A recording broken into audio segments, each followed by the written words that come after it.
Guys, welcome to my videos. So guys, a very common question comes when people try to find out the way they should invest their money, whether they should go for mutual funds or they should go for ETFs. Now ETFs stand for exchange traded funds, and this is where I'm gonna discuss this topic. So make sure you watch it till the end. Just want to clarify, I'm not a financial advisor. This is just based on my personal research. So if you take anything out of this, you do it at your own risk. So guys, for long term investing, ETFs are generally considered superior by most investors due to the lower cost and higher tax efficiency. But mutual funds still remain a strong contender for those who prioritize automated hands-off investing. Okay. Now, going into details, the better choice depends on where you are holding the money.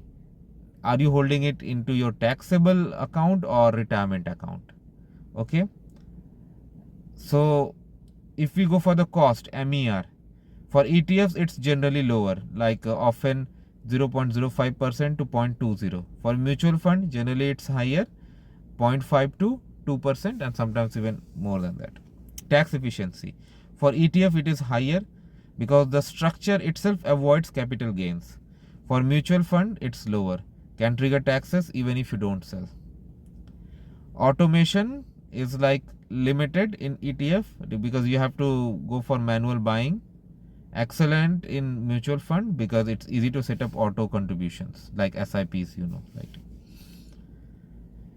Now minimum amount that you are gonna invest. So for ETF, it's like cost of a share. Okay, some of the ETFs available in market could be very low. Okay, for mutual fund it could be higher, generally $500 to $3,000 and around that. Okay, generally. Now trading is throughout the day for ETF, like a stock, it goes up and down, and mutual fund is like once per day at the market close. So that's how the price varies. Okay, so based on this, if as I have described the points, as you might have considered already, that in long term growth, ETFs generally win over mutual funds. Why? Because they have low expense ratio. Okay, because most ETFs track and index passively, they charge very little. Okay, over 20-30 years, 1% difference in fees can cost you hundreds of thousands of dollars in loss compounding. Fine. ETFs also use in-kind redemption process that allows them to avoid selling internal assets to pay out departing investors. This means they rarely trigger the internal capital gains taxes that plague mutual funds. Yeah, we discussed about the tax growth. Portability. You can move ETFs from one brokerage to other without selling them. Mutual funds are often proprietary, meaning you have to sell in cases. Okay. But yes, still you can choose mutual funds, no doubt. Why?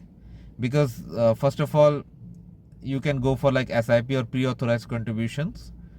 You just need to configure like this much amount every month or so it should go, so it will go. Okay. Fractional units, you can invest exact dollar amount with fraction units. Like if you buy mutual fund, they allocate units to it. So sometimes you'll find you can buy even fraction, point something something also. But ETFs are traded like share. You cannot have 0.5 share, right? It has to be a whole number. And benefit is like you don't have to follow the market whole day. It's just at the end of the day it's gonna come up.